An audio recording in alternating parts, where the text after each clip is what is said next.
원창문 목사, 이충원 목사입니다. 교회에서 음악적인 완성도가 높아야지만 거룩한 좋은 찬송일까요? 은혜로운.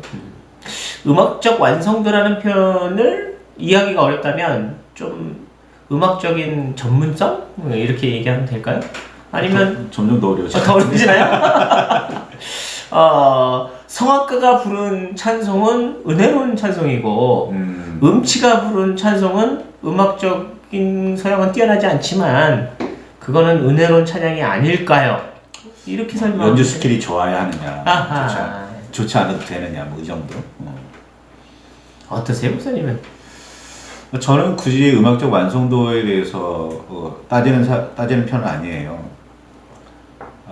저도 그 신학교 다닐 때 합창단도 했었고, 지휘도 해봤고, 이런저런 일들도 해보긴 했는데, 그렇다고 음악적으로 재능이 있어서 뛰어나다는 얘기는 아니고, 제가 성가대를 지휘할 때, 여러 가지 어떤 목표가 있었지만, 그 중에 하나가 뭐냐면, 음악적으로 완성되지 못했더라도, 음악적으로 대단한 어떤 것들을 보여주지 못해도, 신앙 고백은 충분히 가능하다. 그러니까 신앙 고백하는 그런 찬양을 해야지 음악적으로 완성하려는 찬양은 좀 지양했으면 좋겠다라고 그렇게 이 말씀을 드렸던 기억이 있어요. 그러니까 저는 기본적으로 그렇게 생각합니다.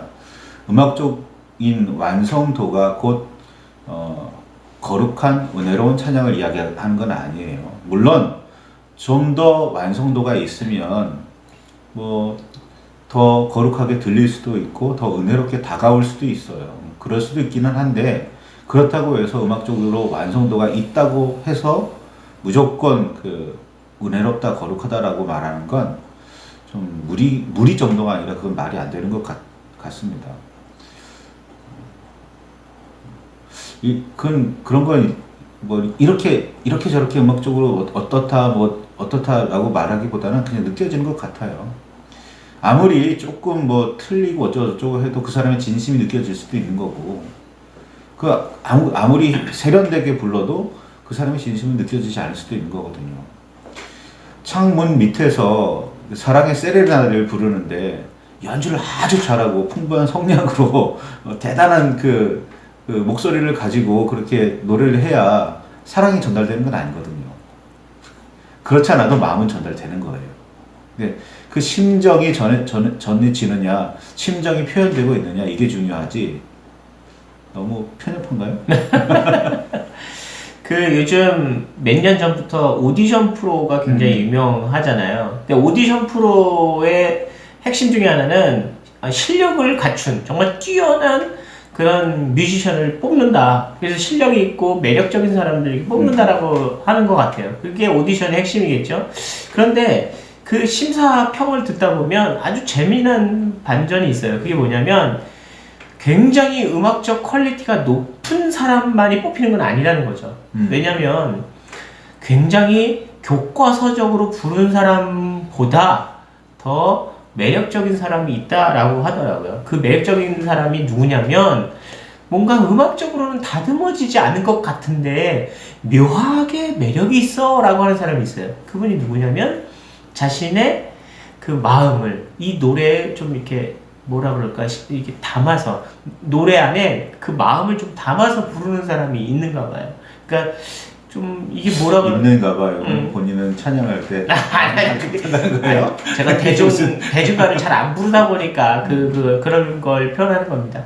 그러니까 그런 일반적인 노래를 하시는 분들 중에 그 노래, 그러니까 사랑 얘기라든가 이별 얘기라든가 이런 거를 자신의 경험과 빗대어서 정말 사랑했던 사람, 정말 이별했던 사람, 이런 그 상황을 자기가 경험한 것처럼 이렇게 이야기를 하듯이 노래하는 사람이 굉장히 공감을 하는 노래, 그런 것이 굉장히 대단한 노래로 매력이 있고 결국 그 사람들이 오디션 프로에 이렇게 뽑히는 걸 봤어요. 사실 제가 성직자 입장에서 성도들이 찬송하는 모습을 볼 때도 있는데 보게 되면 정말 어떤 사람이 정말 찬양을 잘 부를까를 볼 수도 있게 된 적이 있어요. 근데 그거는 노래 실력이 탁월해서 그 그가 부르는 노래가 너무 은혜롭다라고 생각하는 경우가 없는 건 아니겠지만 그보다 더 많았던 경험은 자기의 상황이 어렵고 자신의 이 손발이 불편하고 심지어는 이 발음도 불편한 어떤 사람인데도 불구하고 그의 찬양 소리에 진심이 보이는 듯한 그런 찬양을 들을 때 그때 참 감동하거든요.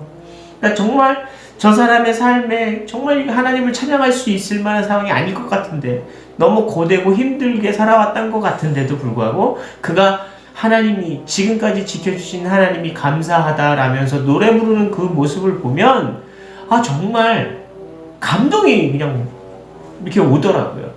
정말 저 사람의 고백은 너무 솔직한 것 같고 저 사람의 마음이 너무 진지하게 보이는 것처럼 들려졌어요.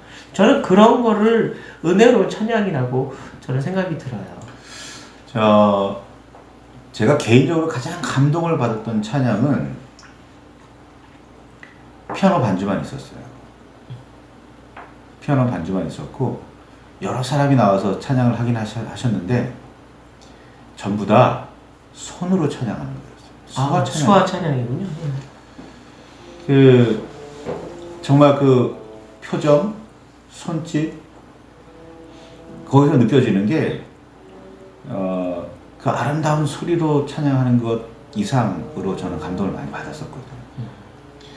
그리고 한편에서는 저런 분도 저렇게 찬양하려고 힘쓰시는데 나는 그래도 목소리도 낼 수 있고 소리도 낼 수 있는데 찬양하려고 하나?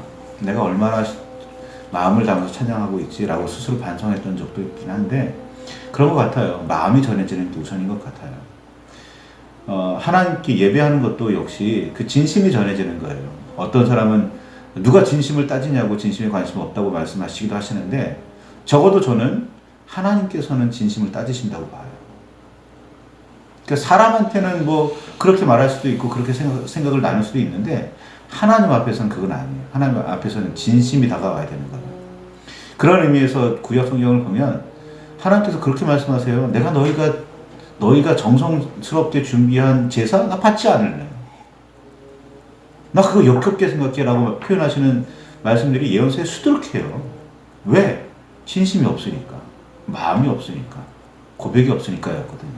그러니까 찬양은 완성도보다 고백이 먼저, 신앙 고백이 먼저인 거고 그 신앙 고백이 얼마나 진심이냐가 중요한 거예요. 그래서 신앙생활은, 교회는 하나님 앞에서는 진심을 따져야 되는 거예요. 진심이 있기를 바랍니다. 잘 아시는 사람이지만 레나 마리아 같은 분도 이제 신체적인 어떤 그런 조건은 굉장히 어려운 사람이었죠. 그런데 정말 두 손가락이 정말 부족한 부분들, 연약한 부분들 또는 일반적인 사람들에게는 없을 법한 그런 열악한 상황 속에서 그들은 일반 사람들과 동일하게 찬양하거나 내지는 일반 사람들보다 더 깊이 있게 감사의 찬양을 드리고 있는 모습을 볼 때 그 주어진 상황과 조건 안에서 만족하면서 찬양하는 것보다 훨씬 더 아름다운 찬양을 저는 들어봤어요. 그분들의 고백은 상황에서 주어지는 감사가 아니라 그들의 인생, 그들의 삶, 그들이 하루하루 사는 것 자체, 존재 자체에 대해서 감사의 마음으로 찬양을 하시더라고요. 저는 그것을 보면서 저분들의 찬양은 정말 진짜의 찬양이다. 이런 감동을 받습니다. 물론 음악적인 완성도가 필요 없다는 말씀은 아니에요. 완성되면, 음악적인 완성도가 있으면 더 효과적으로 전달되겠죠.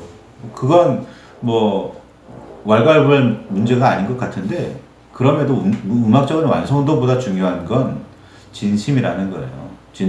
참된 고백이라는 거고. 그런 의미에서는 그쵸.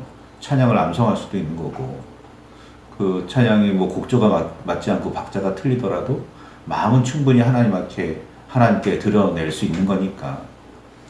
막 사람 들으라고 하는 거 아니에요. 찬양은 기본적으로 하나님께 드리는 거지. 네, 여기서 정리하겠습니다. 찬양, 음악적 퀄리티를 높여서 완성도만 높이는 데 주력하시지 마시고 실력보다 더 중요한 것, 그 찬양 안에 마음을 담아서 하나님께 올려드리는 찬양이 되었으면 좋겠습니다. 찬양의 대상은 그 찬양을 듣는 다른 사람들이 아니라 주님이셔야 하는 거거든요. 주님께 드리는 찬양, 정말 감사의 마음을 담아서 드리는 찬양이 되었으면 좋겠습니다. 물론 음악적 퀄리티 높여서 좋은 양질의 찬양을 드리는 것도 굉장히 중요해요. 하지만 마음이 우선되지 않으면 소용이 없다는 거죠. 우리 정말 마음을 다해서 진심을 담아 주님 찬양하십시다. 자, 감사합니다.